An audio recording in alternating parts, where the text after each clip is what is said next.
you go, there's one subwoofer. This wiring loom in the corner here, just get that out of the way. Make sure it doesn't push against you. And then pull the bottom up towards you. This pink fuse out of the way, undo the fixings, move it out of the way. Oh, blimey, that's tight. So that's my little tip. Be careful, don't go breaking anything, but you need a bit of leverage to get that bottom in there. It's so tight. Move on, 'cause it's time to move on.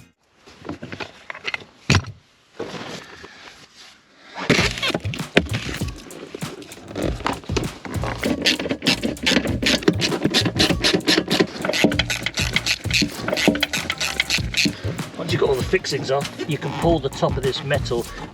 Just watch the edges here, they tend to hook onto the carpet.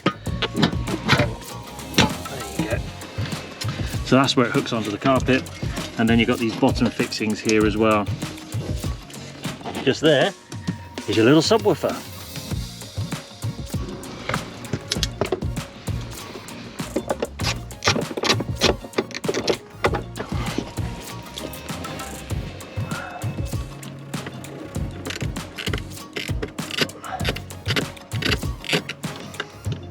Alright, so once all your fixings are removed, the tip to removing the subwoofer is don't pull from the top. You need to get this carpet back as far as you can because it catches on the bottom and there's a little fixing down there. So you've got to lift it up like that, undo your plug here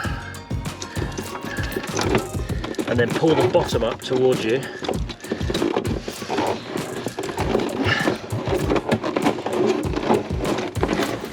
Go.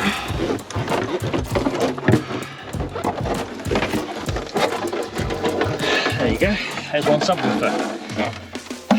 Speakers in here.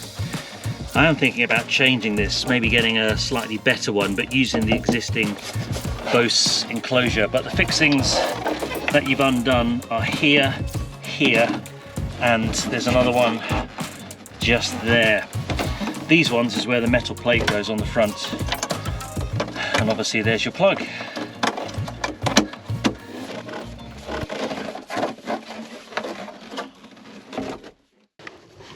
So just remove this little plastic cover. It's quite important because there's live terminals behind there. This pulls off. Yeah, just remember that all these are powered up.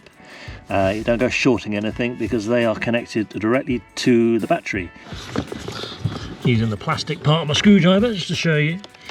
Underneath this pink, there's a blue one at the back there, and that one is the one that gives an awful lot of problems, so check that. So to get to it, remove this pink fuse out of the way, undo the fixings, move it out of the way, you can get to the blue fuse. And check it, they're very cheap to buy online. That quite often gives you a red battery warning indication.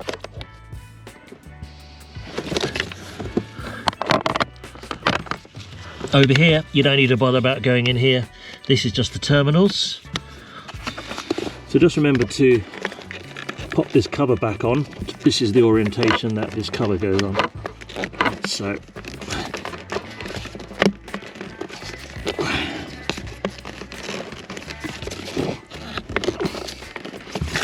okay. Installation of the subwoofer, exactly in reverse. Remember, the bottom comes out this way when you lift it, so the top needs to go in first and then you're pushing the bottom in. But this fixing can be a real pain because it tends to push against you, against the wiring loom at the top.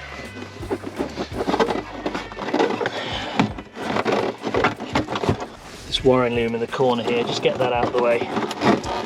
Make sure it doesn't push against you. And get your carpet to come back as much as you can to get this bottom fixing in.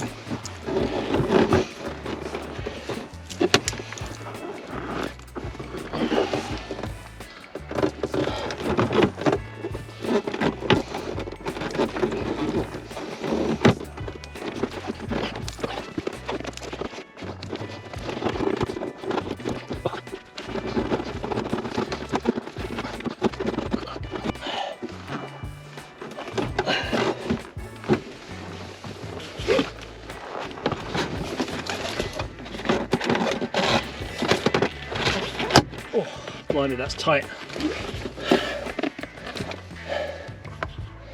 So that's my little tip. Be careful, don't go breaking anything, but you need a bit of leverage to get that bottom in there. It's so tight. Once you've got the bottom in, the other two kind of go in automatically. Now, you can get your 3 fixings on, those little plastic nuts, these little things. So let's get those on.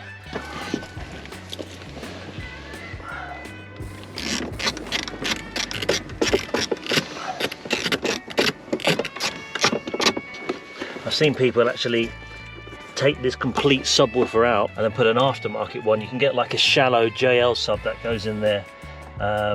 So what I might do is I might just take off this panel. There's a subwoofer behind. I'll get a different one, something which is a bit more substantial, and see how that goes. But that's a future project.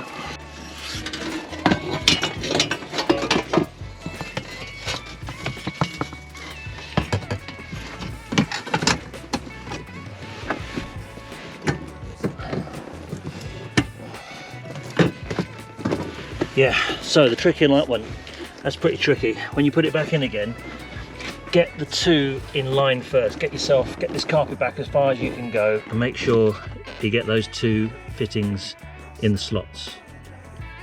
Then you're trying to push it over that way to line up that, and then this one here.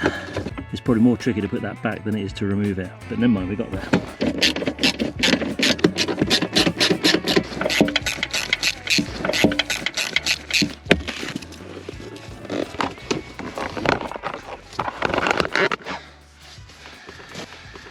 And then push the old carpet back up.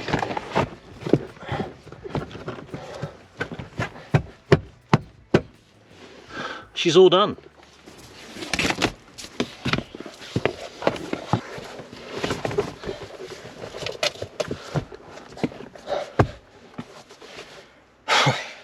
There, all done. Thanks for subscribing and getting to the end of the video.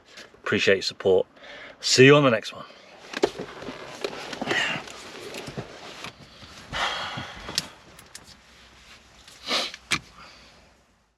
Let's groove on, 'cause it's time to move on.